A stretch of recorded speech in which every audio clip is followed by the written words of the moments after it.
Here's a name I can say from the Eradicator.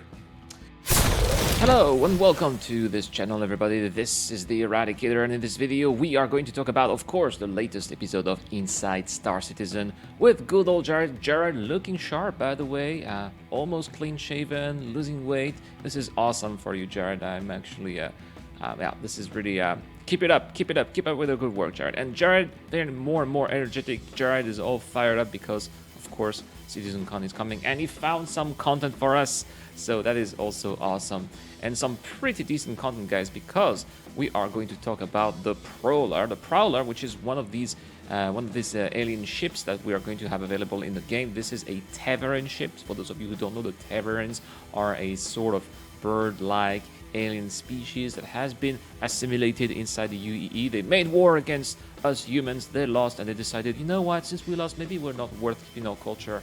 We'll try to be like you guys. And that was pretty cool, but still, I still have some very interesting ships that, yeah, some people in the UE decided to adopt, such as those folks out there at Isperia, and that's what we are going to see today in this little episode. They're showing us how the ship is built, and especially the different style and design elements of the ship. And one thing that really struck me when I was looking at all of those different branches is that it really kind of looked like the inside of a nest, which would make sense. It's an avian species, means it is a bird-like species, and so they probably like to have some interior or structures look like nests because it probably makes them feel more like at home, I would say. And now they also shown some really cool thing. Look at the this is the joystick or the handle of the ship.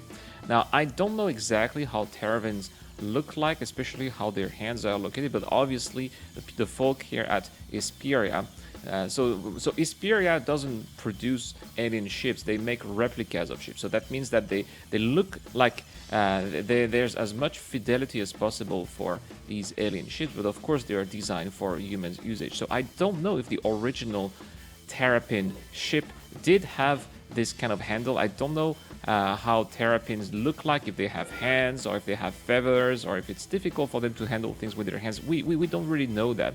But the fact that there is this special handle that is quite unique for this Terrapin ship, and that you can only see that here in this ship, and you can do pretty much everything. You can rotate, you can go left and right, up and down. Looks pretty interesting, like an interesting piece of technology that I would definitely want to know more in the future. They also insisted here, eventually they did say that this looked indeed like branches of trees and like a nest, because that is going to be the overall graphical design, the directions that those Terrapin ships are going to have in the future. So pretty excited about the Terrapin. It is still in design phases. There are lots of tasks to do. It is not in gray box phase. As soon as it is in gray box, then they are going to basically add. They said that they would have decals on the exterior, a bit like they did with the Banu Defender. If you remember, the Banu Defender didn't look all fantastic until they had all those fantastic looking exterior colors and materials. That is also what they are going to do with the Teravin Prowler. Now they also talked about more things later.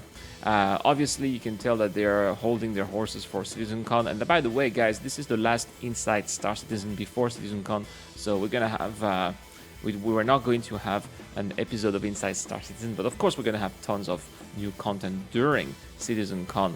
And in this video here, the next part of this Inside Star Citizen, they are showing us about the different tools that they are creating or using to implement all the new elements inside the game. And this is something that we have been speaking about for quite some time, that CIG, the reason why we haven't had a lot of development for a very long time, back in 2015, 2016, even 2017, is because CIG had to spend a lot of time to create their own tools.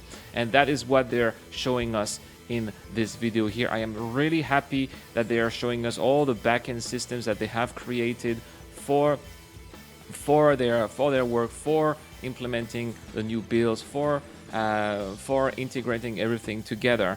And sure, it took a lot of time, but now it makes it so much easier for all the hundreds of devs at CIG to to basically build a game. And that's why we are going to see far more, especially as soon as we have server-side object container streaming, because that's what they need right now to implement more content in the game. As soon as that is out, we are going to see a lot of new content that they have been, hiding under the rug for us until, because they were waiting for server-side object container streaming. So really excited to see that. I think that they need to shine a little light on those people here, because not a lot of things is being said about them. We don't talk about them too much, but they have made a tremendous work over the past couple of years to allow for our current stage of development to happen. So kudos to all the backend team here for creating all those tools, and I do hope that CIG is going to make money by selling those tools to